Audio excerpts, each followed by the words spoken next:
오늘은 이제 6평 전 마지막 시간인데요. 사실 고3 수업이라는 것이 뭐 내신이나 수능을 그렇게까지 뭐 따로 뗄 필요는 없다고 생각을 합니다. 그래서 EBS 작품이나 이런 것들을 좀 많이 중간고사에서는 좀 많이 다룰 텐데, 그러면서 이제 또 수능도 같이 준비하시는 게 중요할 것 같고요.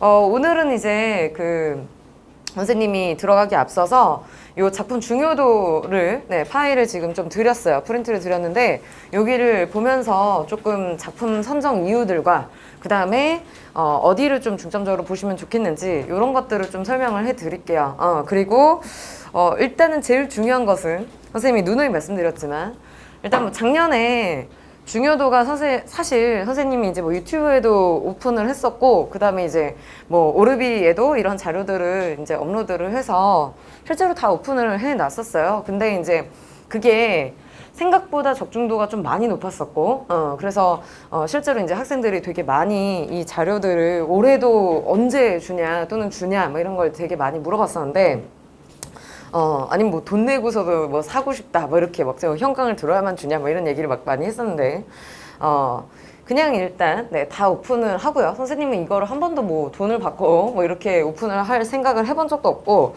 그러고 싶지도 않습니다. 일단 내가 출제위원이 아니기 때문에, 그죠? 그래서 근데 이제 어느 정도 분명히 이 안에서도 여러분들이 이제 공부하면서도 어떤 작품이 더 중요할까라는 기준은 좀 잡으시면서 해야 좀 막막한 EBS 작품들을 공부하면서 있는 좀 막막함이 조금 더 줄어들지 않을까 정도의 도움을 드리고자 하는 거지, 내가 A뿔로 찍은 게 무조건 나올 거다는 아니에요. 그죠? 왜냐면 작년 같은 경우도 그렇잖아요. 보면 김소진의 자전거 도둑이나 이런 것들이 확률이 이제 좀 상대적으로 낮았던 것은, 그러니까 누가 봐도 월서원 16경과는 누가 봐도 사실 A뿔이고, 그 다음에 자전거 도둑 같은 경우는 누가 봐도 사실은 확률이 좀 낮은 작품이긴 해요. 왜냐면 지금까지 경향으로 봤을 때 그랬던 거야. 그래서 뭐 고전시가 같은 경우에는 충분히 나올 수 있을 만한 작품이었다라는 것들을 이제 되게 명백한 뭐 그런 사실이었었고, 그런 것들을 올해도 이제 좀 말씀을 드릴 거고요.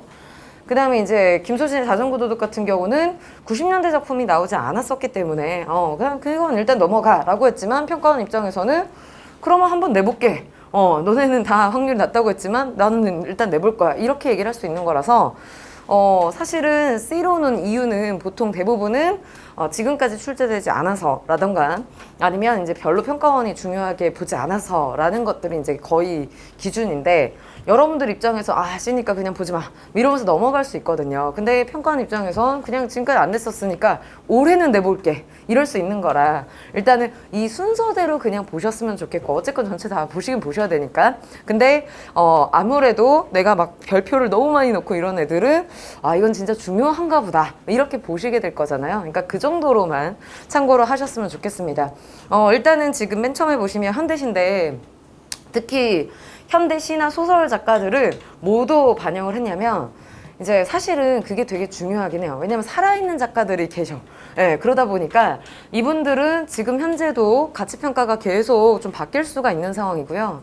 그 말은 사실은 현 정권과의 관계도 사실 조금 중요할 수 있어요. 그래서 실제 지금 국문학에서 어떤 영향을 끼치고 있는 사람이냐, 또는 현 정권하에서 어떻게 평가를 받고 있는 사람이냐라는 것들도 뭐 은연중에는 분명히 좀 저변에 깔려 있지 않을까라고 생각은 하는데, 물론 나도 평가원한테 직접 물어본 적이 없어서 그냥 추측일 뿐입니다. 그래서 이제 그런 경향들을 좀 말씀을 드리긴 할 것 같아요. 아무래도. 그래서 이제 좀 그런 부분들을 이제 좀 반영한 부분이다라고 봐주시면 되고, 기본적으로는 그래도 웬만하면 주관은 뺐어요. 그래서 그냥 내 맘대로 얘는 무조건 A 뿌릴 것 같아, 이거는 진짜 선생님 말 막 받아 적으려고 막 이렇게 쳐다만 보고 있어야 되잖아. 근데 그게 아니고, 그냥 여기는 지금 사실 옆에다 써놔서 여러분들이 아마 형광펜으로 좀 칠해가면서 보시는 걸 추천하는데, 오르비에 선생님이 이제 이거 파일도 올려놨는데 걔는 컬러예요. 네, 그래서 이거 지금 컬러로 프린트가 안 됐는데, 옆에 써놨잖아. 지금 17년도 수능, 13년도 수능, 08년도 수능에서 김수영의 사령이 계속 출제가 됐었다 써놨잖아요. 그러면 여러분들이 한번 집에 가셔서 수능은 뭐 빨강색 형광펜으로 다 칠해보고, 그지? 예, 별표에다가 그 다음에 이제 뭐 모의평가는 노란색으로 이렇게 표시를 해보시면 보이실 거야. 그래서 그 기준인 거예요. 내 맘대로 별표 3개, 4개 이렇게 한 게 아니에요. 내 맘대로 한 거는 A 뿔 A 요런 것만. 네, 그래서 별표는 다 지금 평가원에서 수능이나 모평에서 얼마나 출제됐는가 요 기준을 따르고 있습니다. 그랬을 때 수능 순서대로 제일 많이 출제된 작가 순서대로 배열을 한 건데요. 근데 그 말은 사실 김수영 같은 경우는 6월에 나오기는 조금 약할 수도 있다는 거죠. 왜냐면 지금까지 보시면 알겠지만 다 수능만 출제가 됐던 작가야. 그치? 그러니까 좀 6월, 9월 중에서도 난이도를 좀 높일 때 그때 내지 않을까 싶은 생각은 있고요. 근데 이제 이게 만약에 6월, 9월에 나온다면 사령이 이미 나왔던 작품이라서 사실 김수영의 대표작 중에 하나이기 때문에 그러면 수능까지 내기는 좀 부담스럽지 않을까? 라는 생각은 있어요. 그래서 일단 여러분들이 항상 김수영 같은 경우는 진짜 중요하게 보셔야 되고요. 이분은 60년대 때 돌아가셨기 때문에 사실 그러니까 4.19까지밖에 언급을 못해요. 5.18 얘기가 못 들어가고, 그러니까 항상 저항적인 시를 썼는데 4.19까지 얘기가 들어가기 때문에 그거를 좀 염두에 두면서 보시면 조금 더 쉽게 보실 수 있을 겁니다. 그리고 김수영은 일제강점기의 이육사라고 보시면 돼요. 알겠지? 그러니까 이육사 김수영, 그 다음에 여기 지금 별표도 비어있는 별표가 있어. 맨 밑에 지금 보시면 신동엽이 있는데, 신동엽 같은 경우는 별표가 이렇게 비어 있어요. 그죠? 네. 근데 여기가 요 위에까지는, 그러니까 지금 중요도 순서가 어떻게 되냐면, 박봉우까지는 기출된 작가예요. 그죠? 근데 여기는 지금 신동엽부터는, 근데 이거 기출도 05년도 이하는 안 넣었어요. 7차 교육과정 이전까지 막 94년도 이런 거 넣을 수 없잖아. 그래서 어차피 최근 경영이 아니니까 그런 작가들을 일단 빼면, 그러면 지금까지 출제되지 않았다라는 건데, EBS에 처음 수록이 됐다라는 것을 이야기를 한 건데, 근데 이제 그 중에서도 나는 솔직히 지금 A뿔로 나와 있는 작가나 그 다음에 신동엽이나, 즉 김수영이나 신동엽은 둘 다 비슷하게 보셔도 돼요.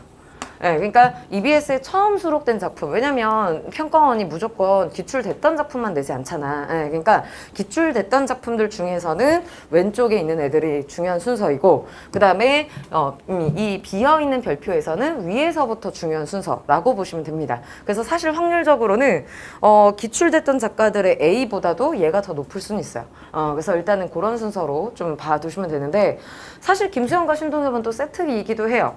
왜냐면 실제로도 친분도 있었고 굉장히 저항적인 시를 비슷하게 좀, 특히 신동엽이 김수영을 되게 많이 형님으로 모시고 따르고 존경했었기 때문에 둘의 성향이 되게 비슷합니다. 그래서 이제 그런 내용이다라고 좀 보시면 될 것 같고요. 정지용 같은 경우 말씀드렸어요. 정지용은 중요도도 중요도이지만 나오면 어렵다. 춘설은. 그치? 왜냐면 설어라에서 해석이, 그치? 여기서 해석이 플러스 마이너스로 두 개가 나뉠 수가 있다. 요 얘기를 했었습니다. 그죠? 그래서 요 낯설다라는 표현으로 해서 긍정으로 이제 해석이 될 수도 있고, 그 다음에 이제 서럽다. 요렇게 해가지고 이제 마이너스로 해석도 가능하다라고 해서, 얘는 아마 분명히 그냥 이 자체의 의미를 묻는 문제가 나올 수는 없어요. 여기다 그냥 밑줄을 긋고 이게 긍정적 태도냐 부정적 태도냐 이렇게 물을 수는 없고, 왜냐면 수능 특강 자체에서, 수특 분석서 자체에서도 그렇게 두 가지로 해석을 했기 때문에 여러분들 분명히 보기에서 좀 그런 해석의 기준들을 잡아주는 표현들이 나오고 거기에 맞춰서 보셔야 될 겁니다. 그 다음에 이제 조지훈은 보시면 알겠지만 그냥 여러분들 보셔도 알겠잖아요.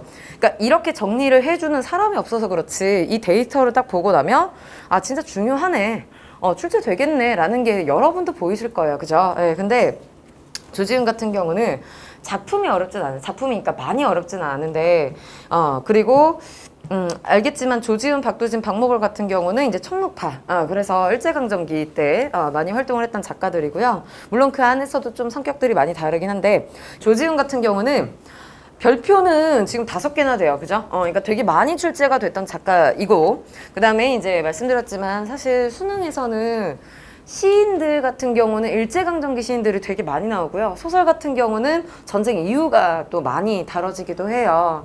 근데 이제 그 일제강점기 시인들 중에서는 아무래도 이런 좀 저항적인 뭐 이런 작품들 많이 다룬 작가들이 많이 나오는데, 그래서 조지훈, 박도신, 박물관 같은 경우는 이육선, 윤동주 같은 완전 저항시인까지는 아니지만 그래도 일제강점기에 활동을 했던 작가들이어서 종종 나옵니다. 그래서 좀 잘 봐두실 필요가 있겠고, 보시다시피 지금 한상의 노래는 출제된 적이 없는 작품이기 때문에 봐두시는 게 좋을 것 같아요. 그리고 한용운은 원래 출제 영순이긴 한데 사실 나올 텀은 조금 지나서 좀 밑으로 이제 빼긴 했는데 중요한 작가 중에 하나입니다. 근데 나온다면 6월 정도에 나오지 않을까라는 생각은 들어요. 왜냐면 너무 쉬워요. 이번 지금 수록된 수의 비밀이라는 작품이 너무 쉽고, 그 다음에 이제 기본적으로 한용운은 거듭 말씀드렸지만 이제 역설, 그죠? 역설을 빼놓고 이야기할 수 없는 작가입니다. 그래서 김광규는 오른쪽 위에 있는 김광규는 반어고요. 한용운은 역설이에요. 그지? 그래서 그 특징들 좀 잘 기억해 두시고, 박남수가 되게 종종 나와요. 근데 종소리 같은 경우는 사실 이전에 기출이 됐었던 작품이라 나온다 하더라도 6구 정도에 나오지 않을까? 라는 생각이 듭니다. 이용학 오랑캐꽃은 좀 개인적으로는 완전 별표고요.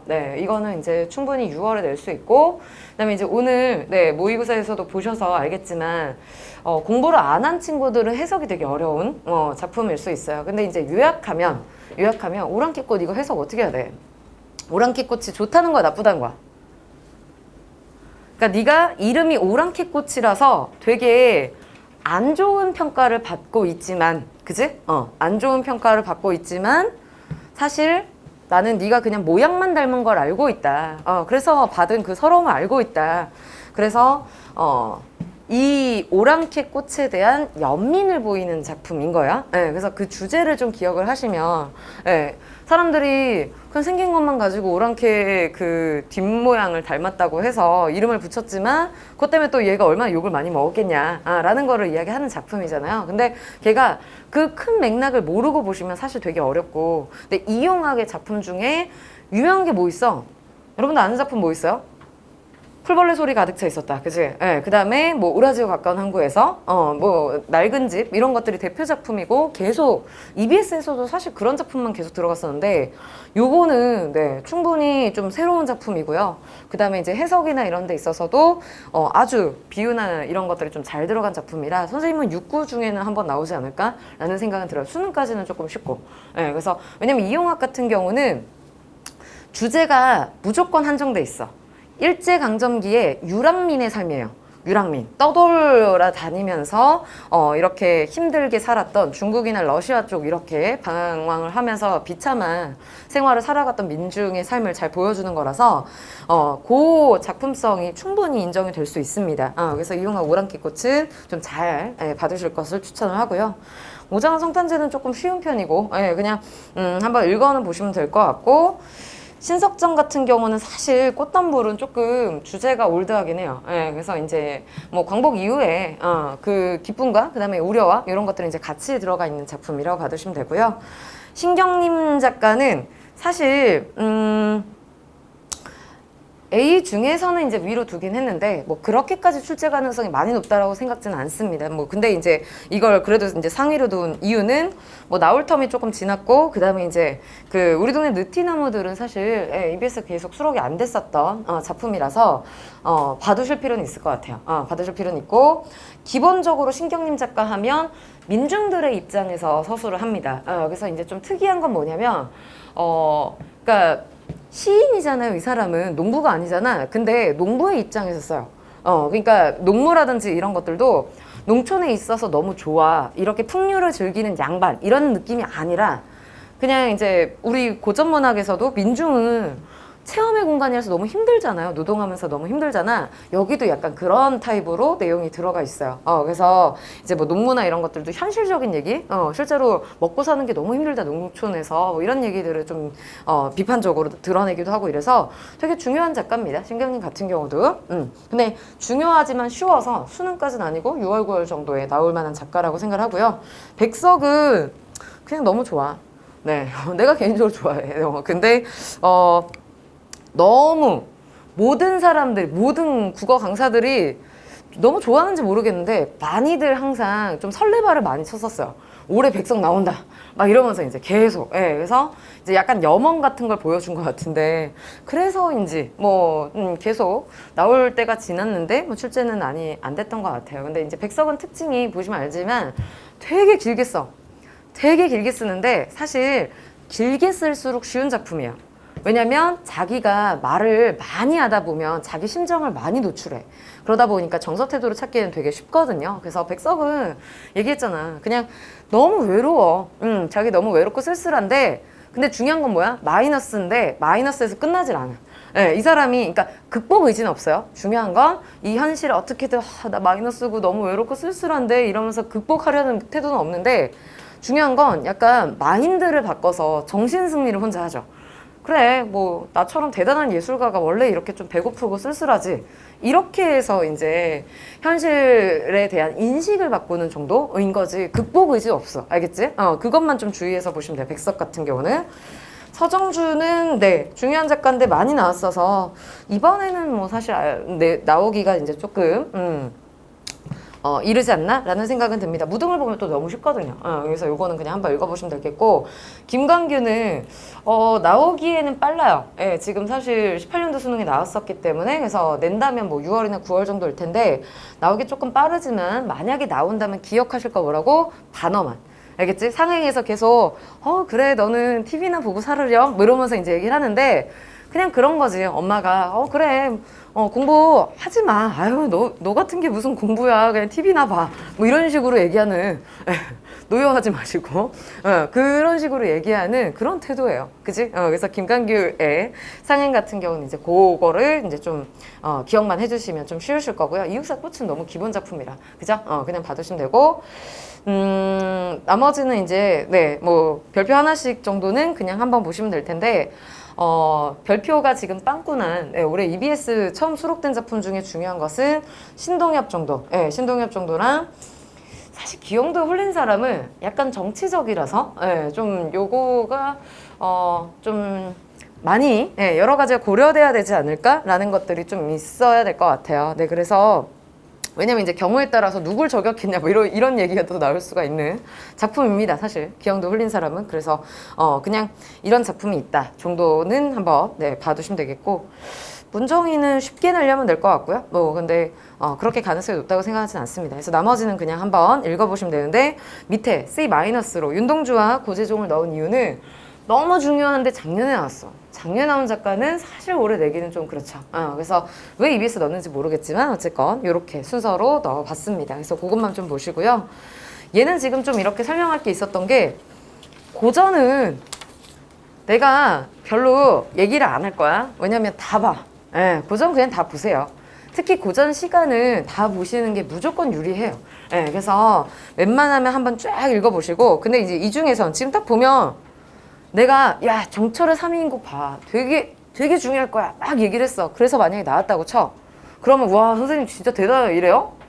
여러분들도 알잖아. 그럼 정철은 나올 수 있지. 이렇게 알고 있잖아. 지금 별표 몇 개 도대체. 그죠? 그러니까 이거는 아무 의미가 없어요. 근데 이제 뭐 그러니까 정철, 윤선도 이런 작품들은 그냥 기본이에요. 그지? 그냥 기본인 거고, 여기서는 이제 좀 중요한 것은, 근데 기본적으로 시조는 다 보세요.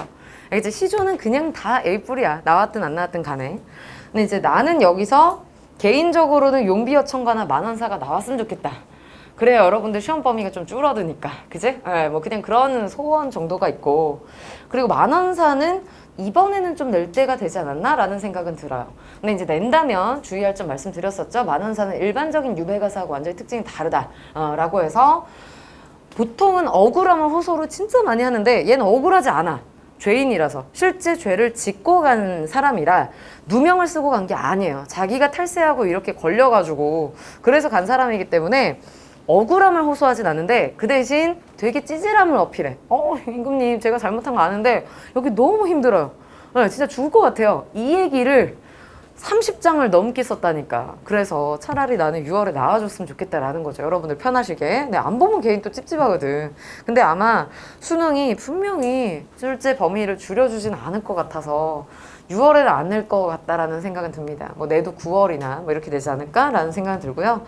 용비어천가는 솔직히 얘는 작품으로 나오는 작품은 아니야 라고 예전에 얘기를 했었어요. 그리고 얘는 내려면 문법으로 내야 돼. 중세문법.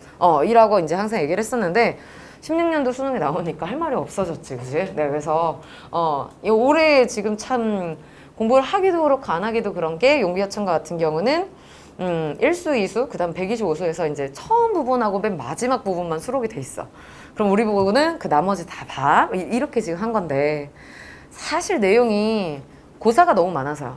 얘는 막 누구왕 막 이런 게 너무 많아가지고 그런 부분들을 디테일하게 묻기에는 좀 어려운 작품일 거라 기본적으로 이제 뭐 왕의 위협이나 뭐 이런 것들을 좀 칭송하고 그 다음에 이제 그러니까 그 이전 때 왕들에 대해서 야 대단하지 않냐 뭐 이런 것들을 이제 칭송을 하고 근데 이제 후대 왕들한테 그런 거 본받아 잘 정치해라 뭐 이런 것들을 이제 써 놓은 작품인데 그냥 악장이라는 장르의 대표적인 작품 정도인 거라 그 이상도 이하도 아니라고 생각해요. 문법적으로는 굉장히 가치가 높지만 그래서 그냥 그 정도 받으시면 되겠고 정약용 채치원은 한시인데 워낙 잘 쓴 사람들이라서 그냥 출제 영순위로 이제 항상 한시를 낸 다음에 이 사람들을 내야 된다 라고 봐두시는 게 좋을 거고요.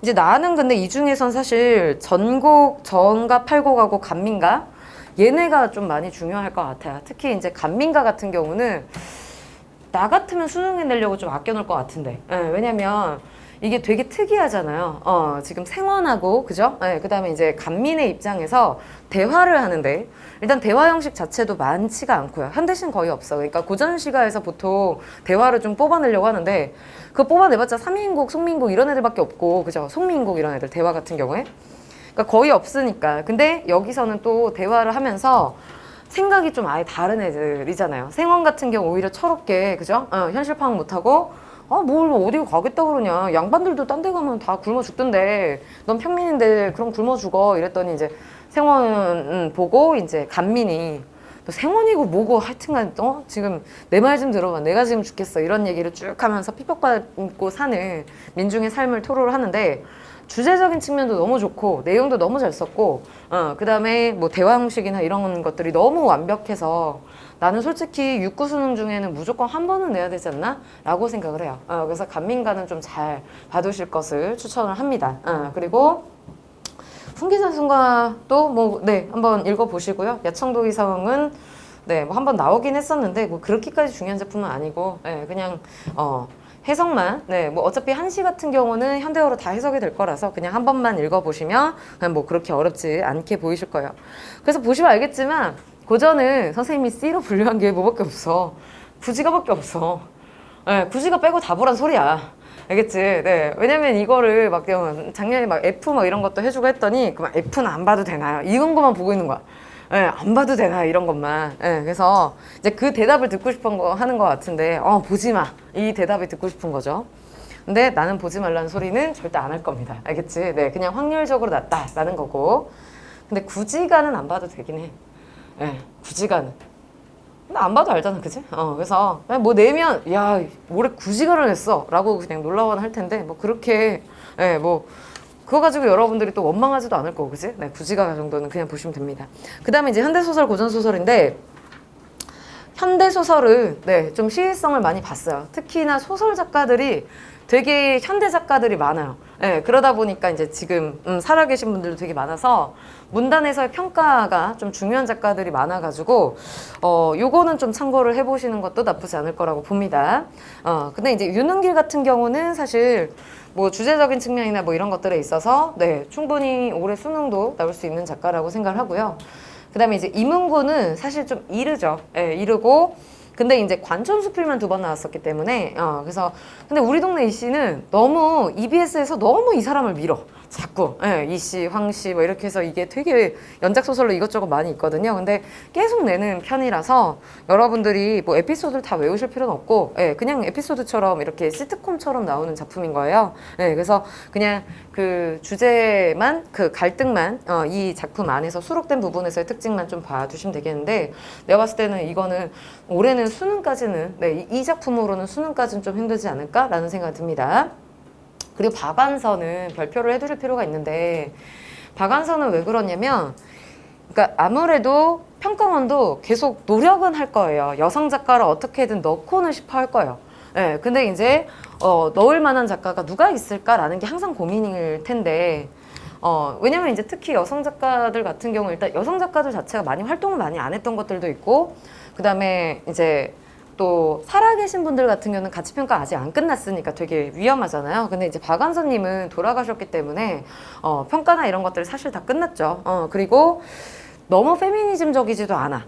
그러다 보니까 이게 이제 또 너무 치우치면 너무 페미니즘적이거나 또 너무 반대하거나 이러면 또 그것도 정치적 성향이 있을 수 있는데 약간 페미니즘적이라기보다는 전쟁 이후의 상흔 그리고 그러니까 트라우마와 그 다음에 이제 모성을 좀 강조한 약간 그런 것들이 많이 드러나 있어요. 물론 해산바가지 같은 경우는 이제 그것보다는 좀 여성에 좀 집중을 한 부분이긴 한데 이런 주제를 가지고 수능까지 가기는 좀 애매할 수 있지만 충분히 육구에서는 나올 수 있지 않나 라고 생각은 합니다. 박완서는 너무 중요한 작가이기 때문에 그래서 잘 봐두실 필요는 있다라고 보고요.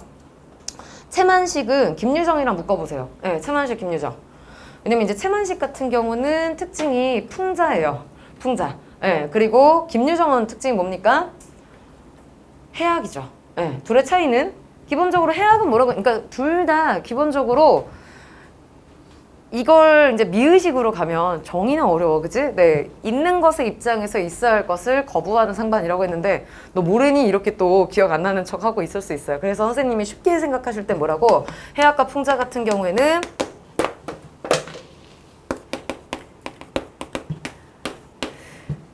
피해자가, 그죠? 피해를 입고 있는, 즉, 현실에서 어떤 그 착취라던가, 뭐 어떤 슬픔이나 뭐 이런 것들을 받고 있는 그런 피해 대상이 해악은 자신의 슬픔을 승화시키는 거. 어떤 방법으로? 해악적 방법으로. 해악적 방법이 뭔데? 얘가 반복이나, 열거나, 과장이나, 희화화나, 언어 유의, 조롱력. 그래서 제일 중요한 것은 얘가 울어야 되는 상황이야. 이별을 했어. 그러면 울어야 되잖아. 그치? 나 너 헤어져서 너무 힘들어. 이래야 되는데 그거 가지고 야, 나 헤어져서 너무 힘든데 이 소식 좀 기러기야. 너 어디 한양 가면 내 얘기 좀 뭐 우리 님한테 좀 전달 좀 해줄래? 이런 식으로 말도 안 되는 얘기들을 근데 막 그것도 되게 디테일하게 자, 이것도 가져가고 이것도 가져가고 이것도 가져가고 이런 식으로 막 얘기를 하는 거죠. 나 마음이 너무 답답한데 마음속에 창을 냈으면 좋겠는데 근데 이것도 창도 너무 디테일하게 자 근데 말이야 문도 문고리 만들어야 되고 창문 만들려면 창 틀도 있어야 되잖아 이런 식으로 막 이상한 거 막 열거하고 있어. 즉 슬퍼해야 되는 상황에 슬퍼하지 않고 이런 짓거리를 하고 있다라고 하면 해악적이라고 했어요. 그래서 해악이 안 웃기다고. 알겠지? 슬픔을 그냥 희화화시키는 방법이다라고 말씀을 드렸었고 풍자는 그 와중에 자기가 아니라 누구 가해 대상한테 즉 비판의 대상 그 비판의 대상을 이렇게 하면서 승화시키는 방법이에요. 그지? 그래서 쟤는, 그러니까, 풍자는 욕하면서, 이걸 승화시키는 거고, 이거는 나를 그냥 비하하면서, 나를 조롱하고 희화화시키면서, 그러면서, 이걸 승화시키는 거죠. 여기 뭐 고전시가에 노처녀가도 있었지만, 노처녀가 해악적이지. 근데 선생님도 뭐 얘기 많이 하잖아요. 그죠? 그러니까 시집도 못 가고 내가, 이거 뭐 하고 있어. 이러는데, 원래 울어야 되는 상황이야. 안 그래? 되게 슬픈 상황이지. 시집을 안 가는 게 아니라 못 가고 있다라고 하면, 그죠? 근데 나 여기서 막 울면서 얘기해야 되는데, 거기다가 이제 뭐 웃으면서, 그러니까 선생님이 시집도 못 가고 이러고 있잖아. 라고 했는데, 그렇다고 웃기지도 않아. 웃기지 않잖아. 그치? 웃기지 않아요. 왜냐면 원래 슬퍼해야 되는 상황이니까. 그래서 이런 게 해악적이야. 그래서 해악은 선생님 항상 얘기했지만, 안 웃겨. 절대 개그 포인트가 아니에요. 그래서 그냥 웃긴 건 웃기다라고 하지. 그냥 웃음을 유발한다? 뭐 이렇게 나오지. 진짜로 막 되게 우스꽝스러운 모습 같은 경우는 해악적이다, 풍자다 이런 표현들은 거기에 해당하는 건 아닙니다. 그래서 여러분들이 그냥 개그라고 생각하시면 힘들고 그냥 이런 이미지다라고 보시면 되는데 채만식은 항상 풍자 대상이 들어가 있어요. 그죠? 그래서 미스터방도 아주 유명한 작품이니까 받으실 필요는 있겠고 그 다음에 이제 김유정은 원래 작품들은 거의 다 해악이에요. 그냥 비판 대상 없이 일제강점기야 이게? 뭐 이라는 생각이 들 정도로 막 그냥 뭐 점순이랑 맨날 뭐 러브러브하고 뭐 썸 타고 뭐 이런 얘기들 나오고 이러는데, 근데 그 중에서는 그나마 제일 비판적인, 현실 비판적 요소가 들어가 있는 작품이 만무방이에요. 네, 그래서 요거는 네, 좀 잘 봐두시는 게 좋을 것 같긴 합니다. 너무 옛날에 나왔는데 수능에, 그지? 그래도 뭐 작품 자체는 매우 중요한 작품이에요. 근데 임철우도 중요할 것 같아요. 임철우 같은 경우도 예, 맨날 눈이 오면이나 뭐 이런 것만 수록이 되다가 동행이 지금 들어갔는데 예, 요거 좀 잘 봐두셔야 되고요.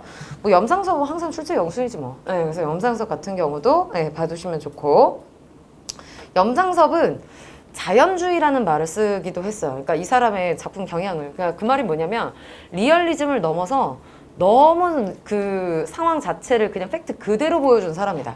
예, 왜냐면 만세전이나 이런 것도 마찬가지잖아요. 만세전 같은 경우는 우리 조선을 보고 구더기가 들끓는 무덤 같았다 뭐 이런 표현을 쓰는데, 그렇게까지 비판적으로 나타냈으면 보통 어떻게 해야 돼? 그러니까 지금 이 현실을 말이야 뜯어 고쳐야지까지, 그죠? 예, 이게 나와야 되는데 그 얘기를 안 하고 막 욕만 해놓고 다시 가죠. 그래, 조선은 쓰레기지, 구더기가 들끓어, 나는 일본으로 갈게, 이러고 그냥 가버리잖아요. 그러니까 그 자체가 사실은 어떠한 대안이나 이런 것들을 주지 않았지만, 그러니까 반대로 그럼 작품성이 뭐니 하면, 그럼 너는 그렇게 리얼하게 이야기할 수 있는가? 이게 이제 작품성인 거라서 염상섭 같은 경우는 그런 묘사, 예, 사실적인 그런 부분들이 되게 뛰어나서 그거로 좀 잘 봐두실 필요가 있습니다. 황석영도 뭐 중요한 작가고요. 그 다음에 이제 지금 윤우명이 EBS에 수록됐던 작가잖아, 그죠? 올해 처음 수록이 된 작가인 거잖아요.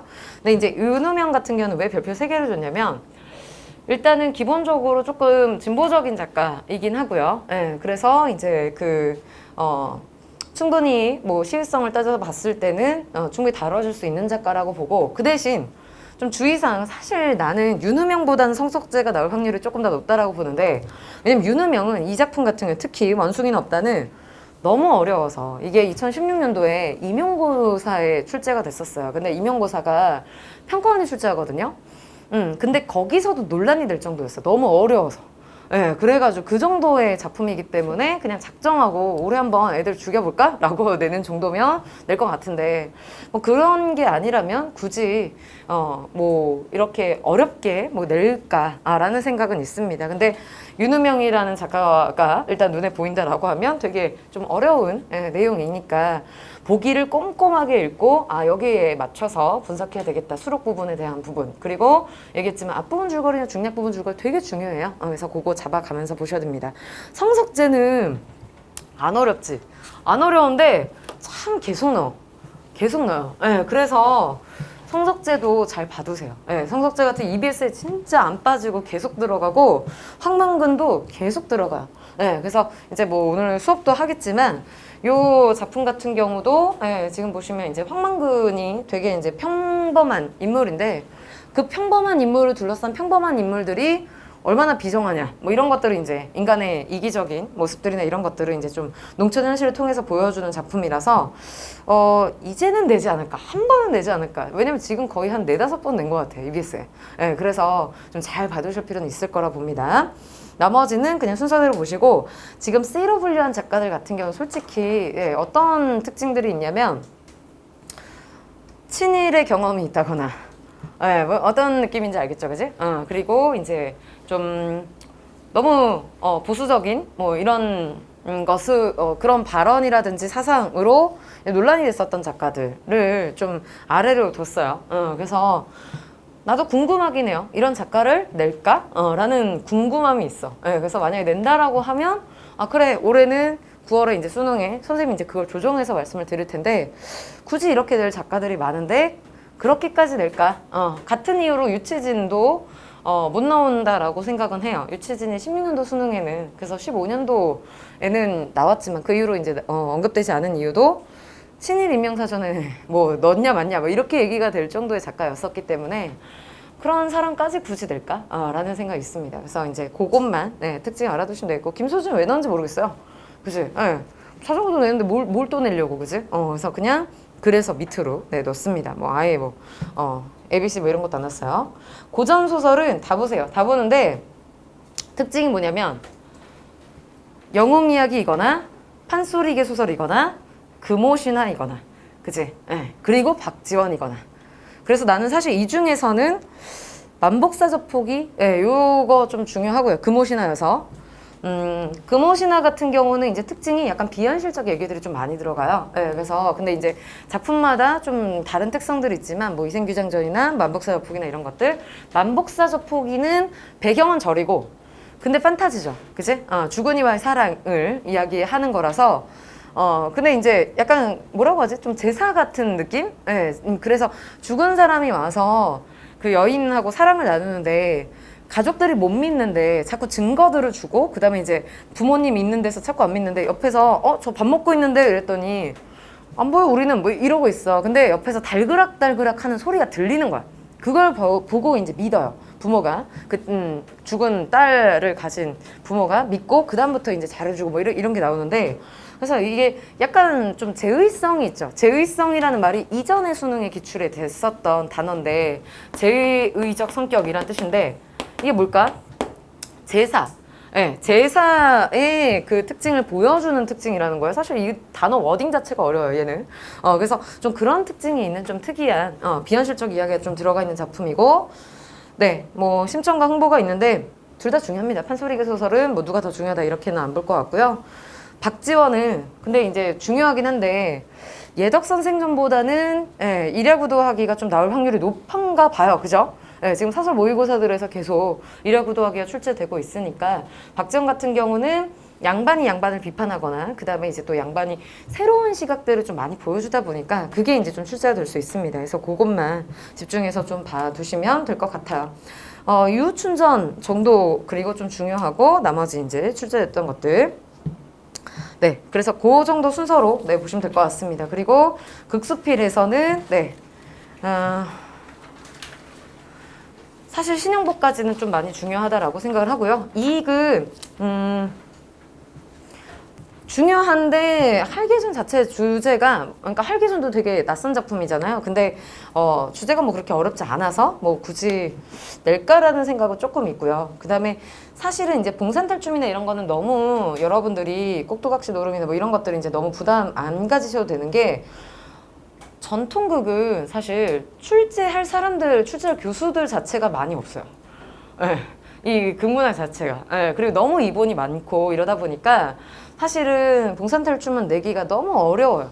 그래서 나올 수 있을까? 뭐 항상 교과서에는 무조건 들어가 있지만 막상 그게 나올 수 있을까라고 하면 모평이나 수능에서 다루기는 좀 어려운 작품이라고는 생각을 합니다. 유치지는 아까 말씀드렸던 이유로 네, 지금까지 많이 출제됐던 작가지만 네, 굳이 낼까? 라는 생각이 있네요. 그래서 너무 궁금합니다, 선생님도. 그래서 일단 그 정도로 지금 뭐 작품 특징이나 이런 것들 좀 많이 말씀을 드렸는데 그렇게 좀 정리를 네, 해주셨으면 좋겠고 꼭 네, 들어가시기 전에 그래도 한 번은 훑어보세요. 알겠지? 그래서 시는 무조건 한번 훑어보시는 걸 추천합니다.